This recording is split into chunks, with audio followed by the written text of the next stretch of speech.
Next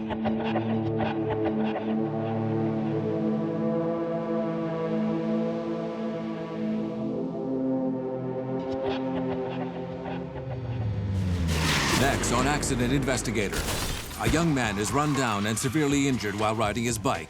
With few leads to go on, investigators find themselves in a race against the clock to track down the runaway driver. This case is probably the most disturbing case that I have ever worked with. Then, when two people are killed in a bizarre crash, reconstructionists are called on to establish if the police have done their job correctly, or if they are in part to blame for the events. Oh, it looked like a bomb had went off compared to what I had seen before. And an accident investigator must make sense of mysterious brake marks to explain why a driver failed to stop at an intersection. I think that there were more things going on than just maybe a trailer not able to brake completely. Every year, violent collisions kill 3,000 Canadians and injure another 200,000. But there is no such thing as an accident.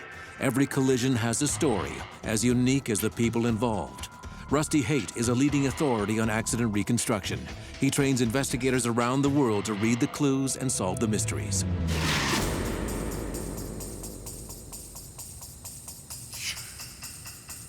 I'm gonna bet he's gonna land about here. That's my bet. Here, I'll put your stack of quarters here. Crashers are like puzzles, and when you've got a crash scene, you've got all the pieces of the puzzle, but you don't know how they go together. It's the accident reconstructionist, the accident analyst's job to put those pieces together. And sometimes you're missing pieces, like, for example, one of the cars involved, as in a hit and run. It's a beautiful Friday afternoon in a little town. Charlie Newsom is riding along a quiet local road on his way to a nearby restaurant. He's been working there for nearly a year now, and Charlie's never missed a day on the job. Today will be an exception.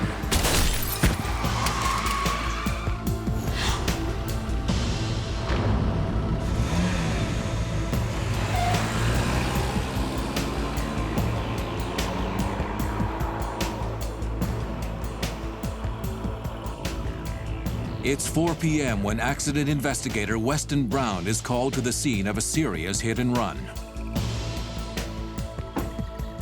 By the time he arrives, the victim has already been transported to a trauma center.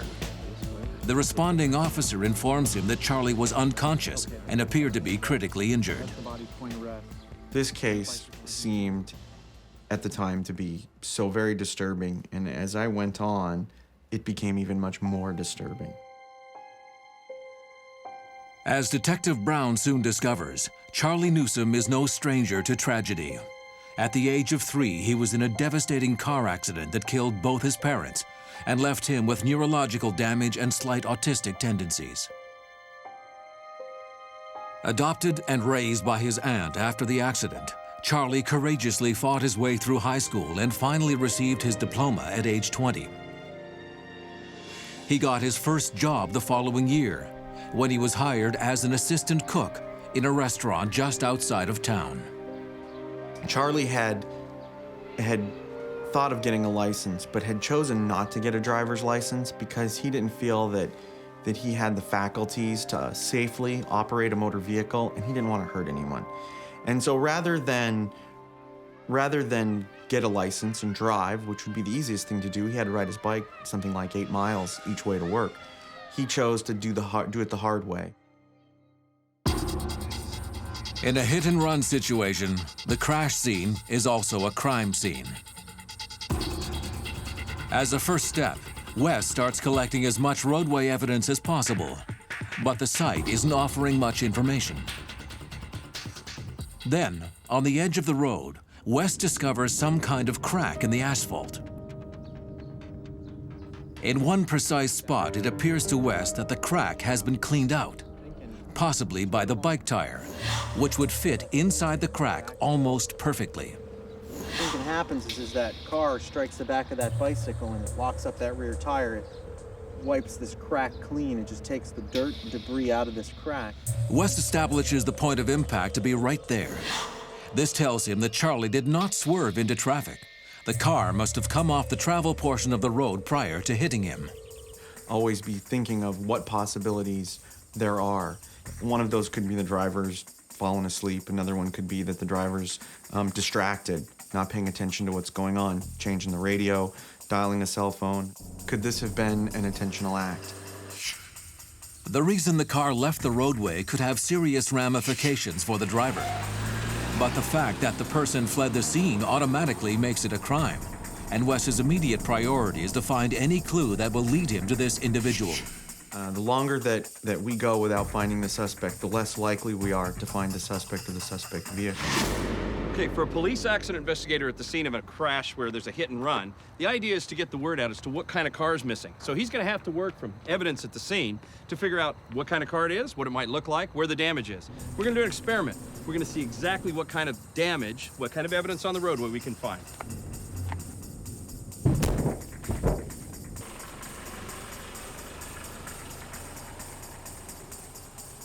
That was some crash. All right, assuming we found this car after the hit and run, they tracked him down. The idea is tie this car to this bicycle hit. What we'd be looking for is stuff on the front bumper, some indications here of the tire having been struck. We'll even see print from the tire mark. This is gonna help them identify that this car hit a bicycle. We'd be looking through the hood area and then up into the windshield for some indication of a body, in particular, the body that was hit in this crash. In here's where his head struck. We're gonna find hair, if it's a real person as opposed to the dummy. We may find skin, clothing imprints through here, and bits and pieces off his clothes. We'd look for little teeny threads, and that's gonna tie this guy to this hit and run.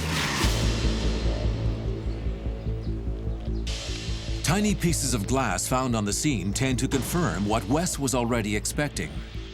Just like in the typical car cyclist collision, Charlie's body was thrown up onto the windshield. For the windshield to break, the car needed to be rolling at a minimum speed. But Wes also notes that Charlie and his bike were not found too far from the point of impact. Based on the position of the body and the bike, Wes is then able to estimate the speed of the vehicle. I did establish the speed range somewhere between 28 and 38 miles an hour. Having a good idea of the vehicle's speed at the time of impact, Wes is able to theorize on the severity of the car's damage. He puts the word out to dispatch that he's looking for a passenger car with only limited damage to the extreme right front and a smashed windshield. Meanwhile, at the hospital, Charlie's aunt is receiving devastating news. The doctor explains that Charlie's 4th and 6th vertebrae have been crushed, and his spinal cord has been irreparably damaged. The injuries are consistent with Wes Brown's theory of how the crash happened. Charlie's body was thrown onto the car, and his head violently smashed the windshield. His helmet apparently protected him from major head injury, but his neck took the shock. His vertebrae broke on impact, and the resulting damage to the spinal cord cut off most of his nerves from his brain. At age 22, Charlie Newsom will live the rest of his life as a quadriplegic. Car accidents are a common cause of quadriplegia, and it's oftentimes the most frequent cause that we see in our hospital. Typically, there are injuries to the spinal cord between the 5th and 7th cervical vertebrae, where the spinal cord is either cut or damaged to the point where the nerve signals that are coming from your brain can't go out to your arms and your legs. After hearing of Charlie's devastating injuries, Detective Brown is more determined than ever to bring this hit-and-run driver to justice. I learned about Charlie and his disability and the things that he'd been through early on in his life. And I say that because Charlie worked his whole life to be his own man, to be on his own. He just bought his first house on his own with no help from anyone else. And the very thing that he'd worked for all his life, he will never, ever have again. From eating to something as personal as going to the bathroom, Charlie will have to be helped and waited on the rest of his life, which was the very thing that Charlie didn't want. Coming up, a lucky break leads Detective Brown to a suspect. But will the evidence be enough for a conviction? Sergeant Morrison contacted me and said, I may have a vehicle here. It matches the description that you gave me.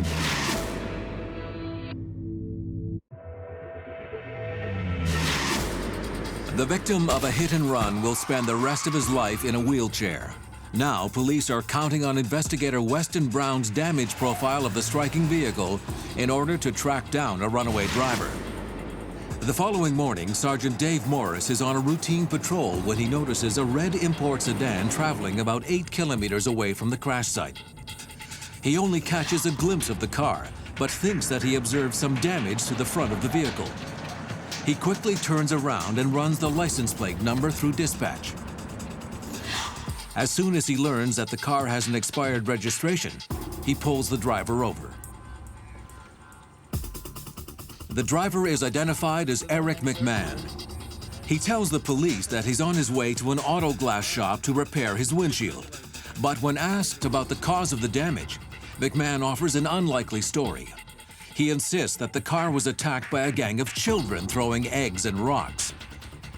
Sergeant Morris takes a closer look at the windshield and notices a few strands of hair in the upper portion. Sergeant Morrison contacted me and said, I may have a vehicle here.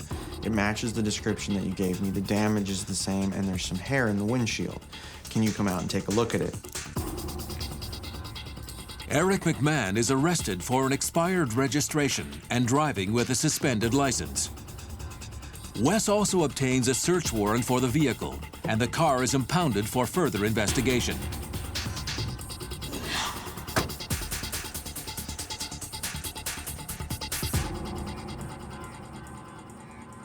When Wes enters the garage to inspect McMahon's car, he immediately knows he's on the right track.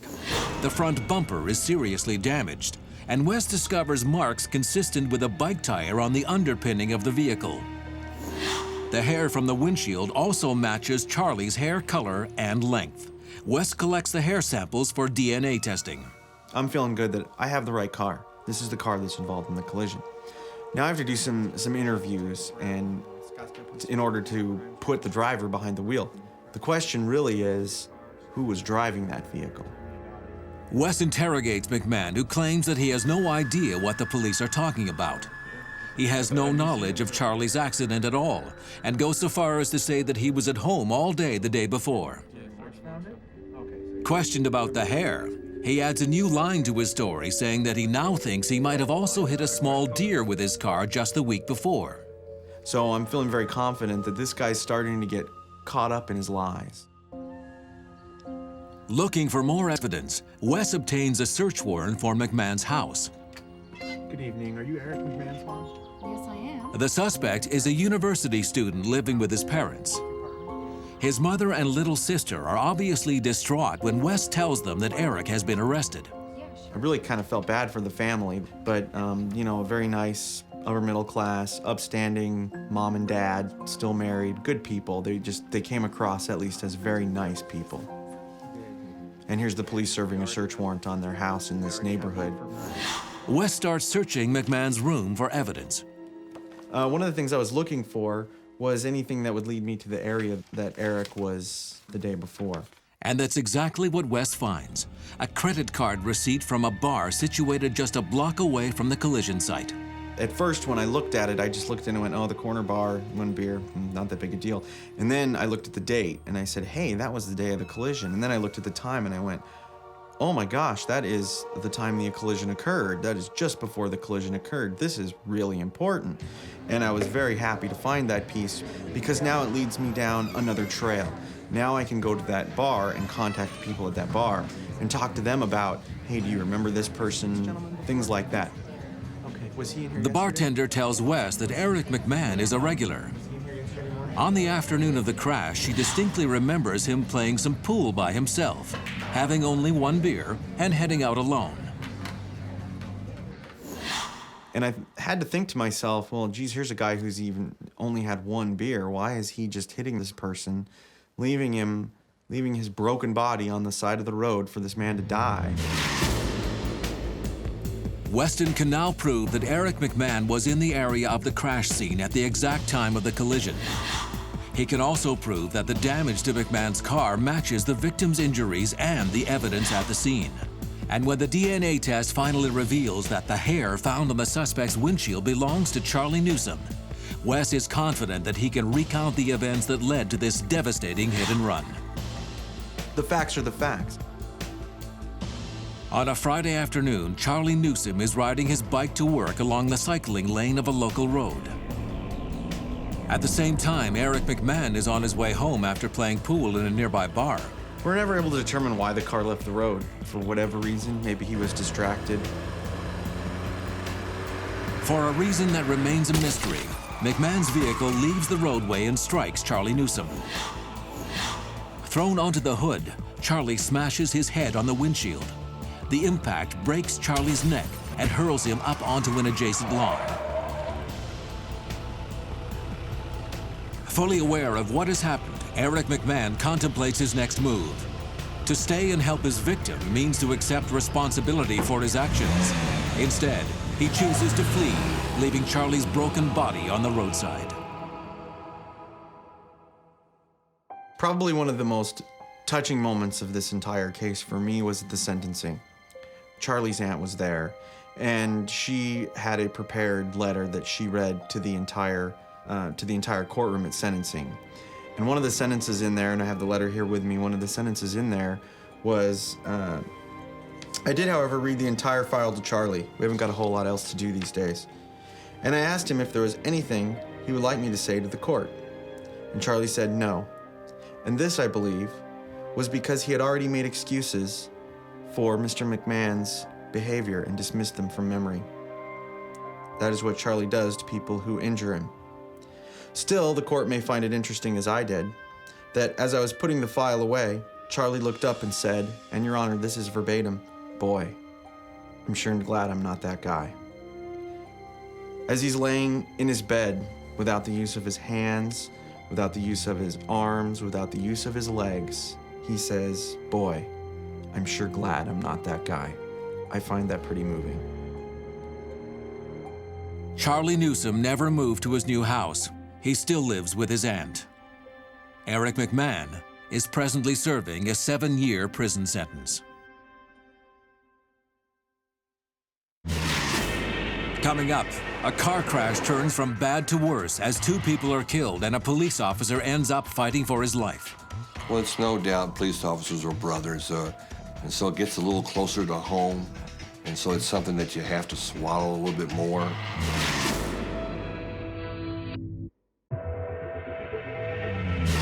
You're driving along and suddenly you find a police car parked in your lane across the road. Lights are on. Of course you slow down, but what else are you supposed to do? Emergency vehicles, particularly police cars, don't stop like that for no reason. They're blocking the lane, something's going on. At the very least, you should stop and see if someone comes out to give you directions. When you do go through, you start out at a real low speed and stay that way till you know it's clear, because you never know what's going to be just around the curve. After a 9-hour flight, Elliot Dobson is on his way home to his family. Fresh out of med school, he spent the last 15 months in Africa as a volunteer medic. Traveling swiftly on a road he knows well, he's just minutes away from a clean bed, familiar faces, and his mom's home cooking. Then, as he winds around a long curve, a woman appears in the middle of the roadway waving her arms wildly. He sees her just in time to react to the overturned van straddling the lanes in front of him. The woman is hysterical. She explains that she's been in a crash. She's not hurt, but the occupant of the other car has been ejected in the collision. Elliot takes one look at the driver and knows that he's been seriously injured. The man has a wide-open gash on his forehead that is pumping out a lot of blood, and he's complaining of pains in his chest. Please, there's been an accident over there. He covers the victim with a blanket to control the man's temperature, applies pressure to his wounds, and reassures him that help is on the way. Matthew Glass is the first police officer to get on the site. We had to make the scene safe first. Because the crash occurred just beyond a curve in the road, drivers don't have a lot of time to react to the scene. Officer Glass immediately backs up his cruiser and parks at an angle with the lights flashing to alert approaching traffic. You want to build a shell around your scene to protect yourselves so you can get in there without worrying about who's coming behind you or who's coming this way, so you can work and do what you've got to do to take care of these people. Matthew is relieved when he learns that a doctor is already on site. This allows him to relay medical information about the victim to EMS that are already on their way. But Elliot is worried. He knows that traffic crashes are the cause of 55% of paralysis. A few minutes later, veteran accident investigator Mike Barnes is on his way home from work when he notices that the road is blocked ahead of him. By this time, a backup police unit has arrived and an officer is redirecting traffic. I asked him what was going on. He said he had an accident down the road, and so I decided to go up and see if I could provide some help. At the scene, Mike immediately recognizes his fellow officer, Matthew Glass. His first question is about the condition of the victims. He was attending the driver of the van, and Dr. Dobson was attending to him as well. They had stopped the bleeding on his head, and I asked Matt if there was anything else I could do for him. Matthew asks Mike if he could look after the woman who was also involved in the crash. Betty Reynolds is not injured, but she's still in tears. Her damaged white sedan is parked on the shoulder further down the road.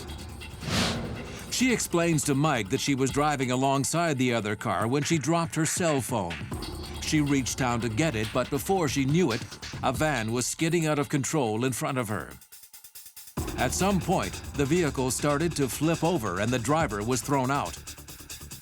Once Reynolds regained control of her car, she pulled over and immediately ran to get help. Anytime you get behind the wheel, there's an alarming number of other drivers around you using their cell phone to send a text message or talk while they're driving. Studies suggest you're 4 times more likely to be involved in an injury crash if you're using your phone and driving. Many states have actually outlawed the use of cell phones, and it's being debated at other states and at the federal level. Should it be outlawed altogether? Still a controversial issue. As emergency personnel arrive at the scene, an officer approaches to take Betty Reynolds' official statement. Sensing that everything is under control, Mike heads out. I headed on home. The scene was secured. EMS was on the way, and they did not need me.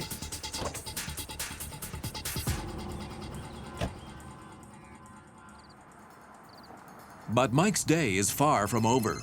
Just minutes after he leaves the scene, he gets an urgent call from the Traffic Bureau supervisor. My cell phone rang, and the lieutenant called me and told me about there was an accident at this scene, and I told him that I had just left there.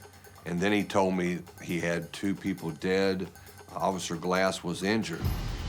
And so then I realized that he was talking about an accident that happened after I had left. Mike is now asked to handle this case personally. He turns around and rushes back to the site, expecting the worst. When the lieutenant told me that officers were involved, that heightened my awareness, I think, a little bit more. I had to be honest about that. When we need help, who's going to help us but another cop? Coming up, Matthew Glass fights for his life as fellow officer Mike Barnes struggles to bring order to a chaotic crash scene. I just remember seeing shadows, people running, screaming.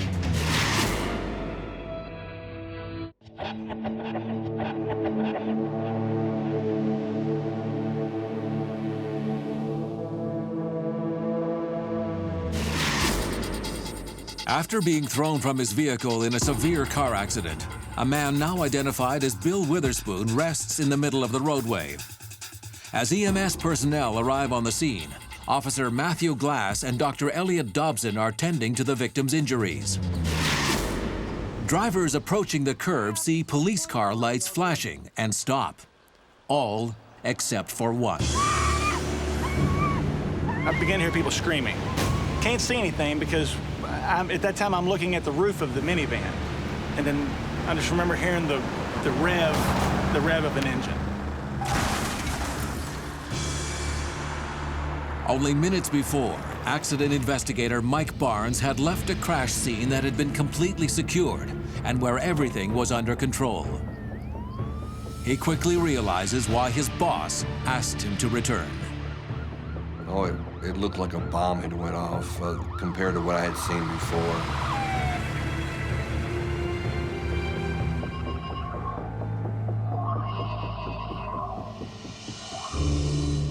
As Mike gets closer to the vehicles, he realizes that the minivan is back on its wheels. The roof is completely destroyed, and pinned beneath the vehicle is the body of Bill Witherspoon. That van had rolled and then ended up landing on him, and he died because of that. That impact was real severe. Debris is now scattered over a 90-meter radius. So Mike knows that whatever hit that van kept running on its own momentum. I could not find the doctor and could not find Officer Glass. So I continued to walk, and when I went around the van, that's when I spotted Officer Glass over in the side of the road, severely injured. Matthew Glass has also suffered a tremendous blow to his head, and his leg is crushed and mangled. I just remember seeing shadows, people running, screaming. None of it was with clarity, though. No, it's like I couldn't see details, but I could see people, bodies. Several meters down the road, in the center of the roadway, Mike notices another body already covered with a blanket. Dr. Elliot Dobson's trip home has come to a tragic end just a few kilometers from his destination. Having just arrived on the scene in response to the first accident, EMS personnel can no longer help Bill Witherspoon or Elliot Dobson. The priority is now to save the life of Officer Matthew Glass. I know him, I've known him for some time. So I immediately went to him, and so I helped them load him up into the ambulance. I talked to him, assured him that he's being taken care of, and everything was going to be okay. Although Mike is a professional who knows he has a job to do, he can't help but be concerned about the well-being of his fellow officer. Well, it's no doubt police officers are brothers. Typically I would show up, it's a job, but now it's someone that I know, and so it gets a little closer to home, and so it's something that you have to swallow a little bit more, but keep your focus on what the job is, and that is to investigate this accident. Betty Reynolds tells Mike that as she'd been giving her statement to one of the police officers, a black truck came flying into the curve at an incredible rate of speed. It steered left around the police cruiser and then back onto the roadway, speeding up even more as it entered the crash scene. Neither Betty nor the officer saw what happened next, but both agree the impact was like an explosion. The truck ultimately ended its run slamming into Betty's car on the shoulder of the road. Its driver is identified as Jamie Knight.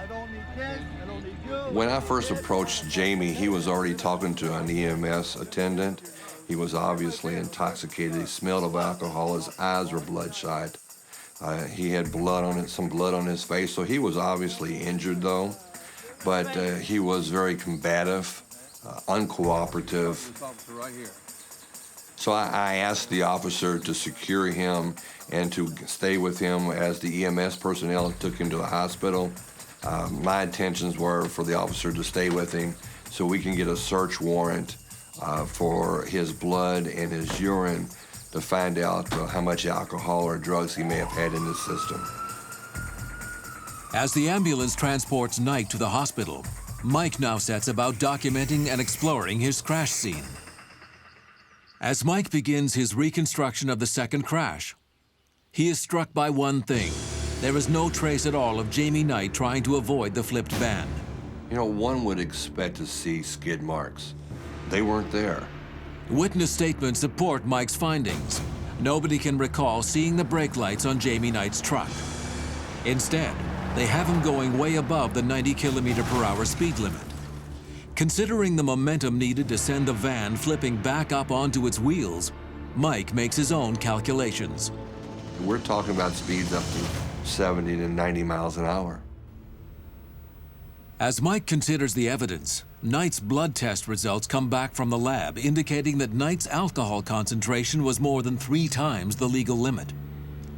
After 12 hours of on-scene investigation, Mike is finally ready to reconstruct the events leading to this catastrophic collision. After being ejected from his flipped van, Bill Witherspoon lies sprawled in the middle of the roadway. As EMS personnel arrive on the scene, the victim is already being looked after by Officer Glass and Dr. Dobson.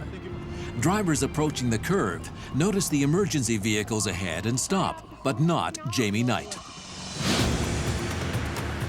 Jamie Knight was traveling at a high rate of speed. He went around the police car, and the front end of his car hit the bottom of the van, causing it to rotate violently, spin, and land on top of Bill Witherspoon. And Matthew Glass tells us that he felt a hand shove his back. It had to be Dr. Dobson saving his life. In a heroic effort, Elliot Dobson tries to push Matthew Glass to safety, but the full force of Jamie Knight's truck barrels into them. It caught part of me hitting my leg, and unfortunately caught all of the hood. The hood caught all of him. He gets hit full force with the front bumper of Jamie Knight's vehicle and gets projected down the roadway. Knight's vehicle continues to travel down the road and crashes into the next object that's in his lane, which is Betty Reynolds' vehicle. Officer Matthew Glass underwent 5 surgeries to save his leg, including bone grafting and metal rod implants. Matthew has now fully recovered from his injuries, but his life will never be the same. You know, you feel guilty for celebrating your life, for celebrating surviving when the guy standing beside you died. The man at my feet died and the man beside me died, and I survived, so it wasn't my time, I guess. At the trial, the medical examiner report reveals that Elliot Dobson suffered a serious head injury and died instantly when Knight's vehicle struck him. The report also suggests that Bill Witherspoon would have survived his injuries from the first accident had he not been crushed to death by his own van as a result of the second crash. With a staggering wealth of incriminating evidence against him, a jury finds Jamie Knight guilty on 2 counts of murder, assault in the first degree, and DUI. He is sentenced to 20 years in prison. You know, as an accident reconstructionist, we can tell you how the accident happened, but to tell you why someone did something is out of our realm. We cannot get into their head. We can only speculate. And as a police officer, I would speculate that Jamie Knight did not want to get caught by the police because he was intoxicated, so he was going to run. But unfortunately, when he came around the police car, there was the van. He had already made up his mind. He was not going to stop. Coming up, an accident investigator is mystified by a strange set of skid marks made by a trailer full of cattle. I hate to use the word mystery, but there was an element here that really needed to be looked into.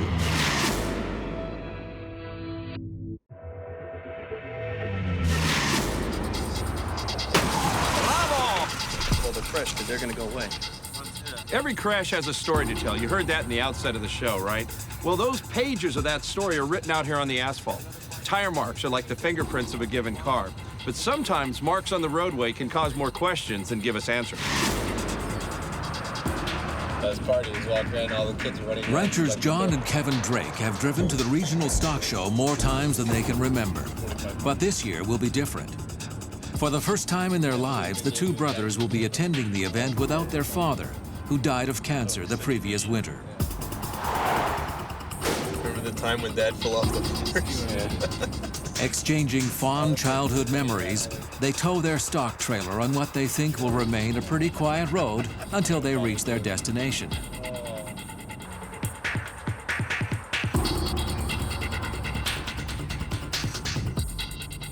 At the same time, Hank Spinner is returning home from work, telling himself the exact same thing.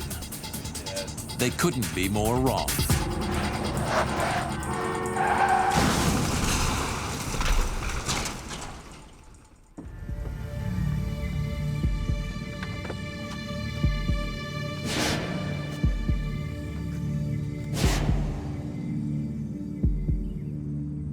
When accident investigator Rod Sadler arrives at the crash scene, he learns that he's got 1 dead and 1 seriously injured. I've learned over the years to separate myself from the personal aspect, not because I'm a person that doesn't care, it's because I have a specific job that I have to do. On the side of the road, a police officer is looking after Kevin Drake, who has suffered what seems to be a serious head injury during the crash. This is not surprising to Rod, considering the severity of the damage on the Drake's vehicle. But what is surprising is the condition of the unhitched stock trailer. It's only slightly damaged, and the 2 cows still in there appear to be unharmed. Hank Spinner's truck is parked on the other side of the road and has extensive damage to the cab. Although he is severely injured, Kevin Drake is still conscious as officers await the arrival of the paramedics. He keeps asking for his brother. John Drake was not so lucky. Having been seated on the collision side of the vehicle, his body was crushed by the impact of the crash, and he died almost immediately from massive internal injuries. Well, when I arrive at a scene like that, it's obvious because a death is involved, it's going to affect somebody's family very deeply. And the important thing to me is to help the family through this process because they want to know what happened, why it happened, and how it happened.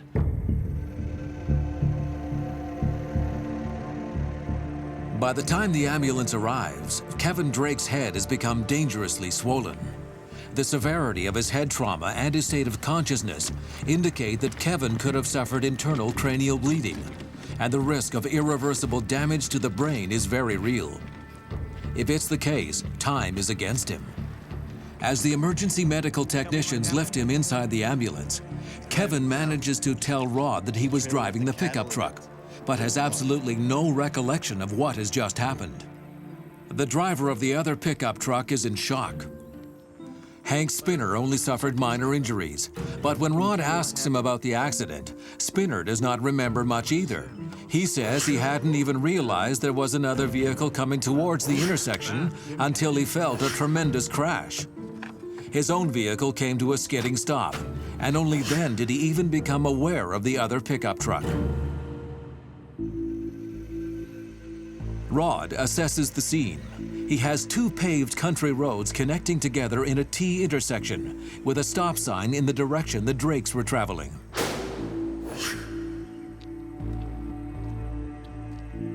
Well, it's pretty obvious that he didn't brake until he reached the stop sign, which is far too late to be able to stop.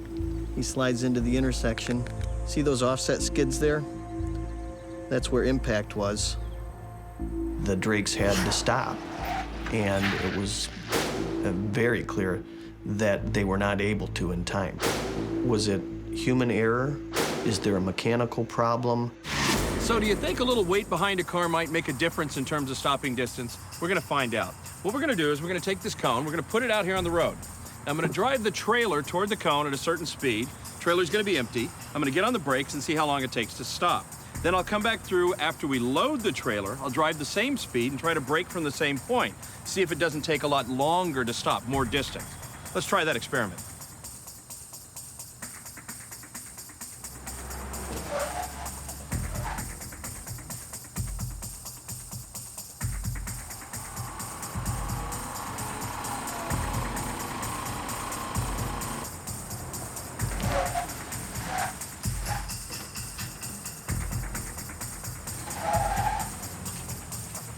So that works out to be about 20% longer in this case. Now, here's the deal. If you don't allow for enough space in front of you, when you're towing a heavy load, you could be 20% further into the car ahead of you. Then, an odd-looking set of skid marks suddenly catch Rod's eye. Just behind the pickup truck set of skids are what reconstructionists call skip skids. See these skids here? They're almost like a dotted line. Such intermittent marks are usually made by a trailer bouncing along the road with its brakes locked. It can be the result of bumps, potholes, or other irregularities in the roadway surface. I don't think that in this particular instance, the trailer bouncing was a factor. And the reason that I came to that conclusion is the beef on board was extremely heavy. So I knew there was I hate to use the word mystery, but there was an element here that really needed to be looked into, because I think that there were more things going on than just maybe a trailer not able to brake completely. Coming up, suspect wires found at the mechanical inspection of the trailer put Rod's investigation on an unexpected trail. What caught my eye was there was 2 new wires running along the trailer that looked out of place.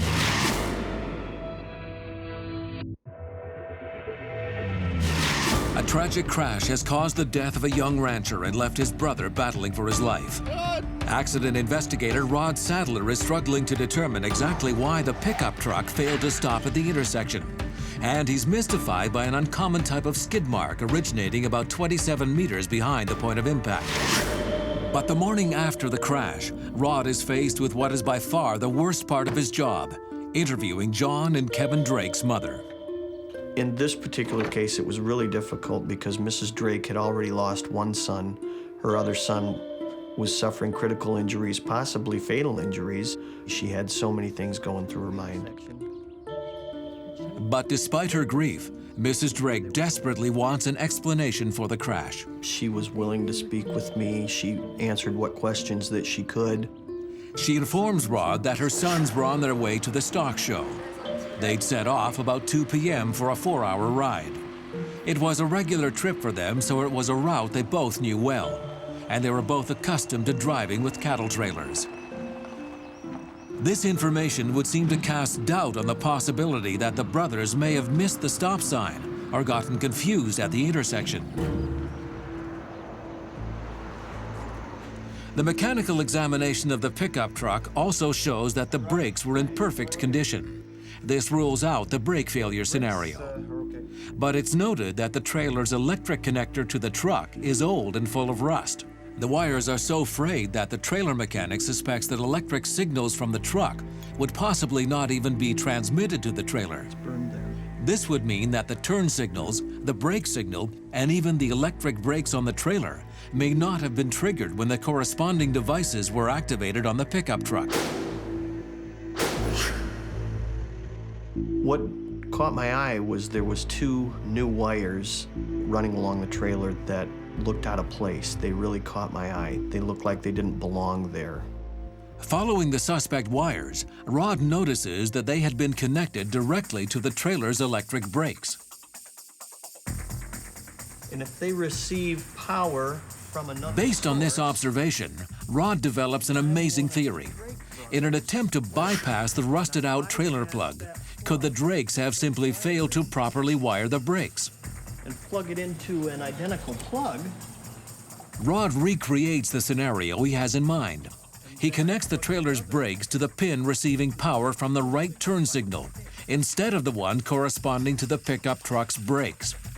Would you spin that wheel for me? Might such a mistake have caused the trailer's brakes to lock and drag just before reaching the intersection, pulling Kevin's attention away from the stop sign? Let's see what happens when I turn on the right turn signal. So when I turned on the right turn signal, the brakes locked intermittently. I knew from Mrs. Drake that her sons had to turn to the right to go to the stock show. I figured that this was a very important piece of information in our investigation. After his accident, Kevin Drake spends 4 days at the hospital under intensive observation. But 48 hours after the crash, he has recovered enough to be interviewed by Rod. Hi, Mrs. Drake. Hi, Kevin. Kevin wasn't able to recall much about the crash, but what he could recall was that the day before the crash, they had had some problems with the wiring on the trailer, and that they hardwired the trailer brakes directly into the truck's plug.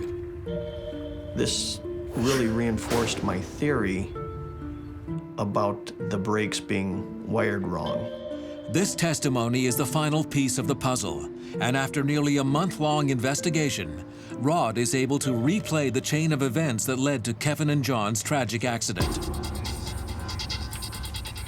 On a Sunday afternoon, Kevin and John Drake set off for their regular 4-hour drive to the stock show. On a road he knows well, about 30 meters before a crossing, Kevin indicates his intention to turn right.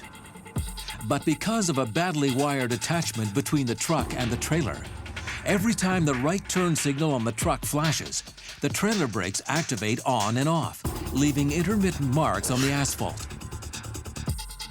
Suddenly there's something dragging on his pickup truck intermittently, and he's focusing on that rather than what's ahead of him. Because of that, he loses his focus, he refocuses, and suddenly he realizes that he's too close to the stop sign.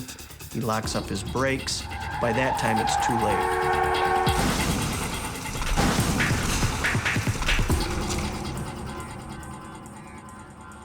Kevin Drake completely recovered from his head injury. But like many people involved in a crash, he might never recover a clear memory of the events leading to the accident that cost his brother's life. In this case, no charges were ever brought against Kevin Drake.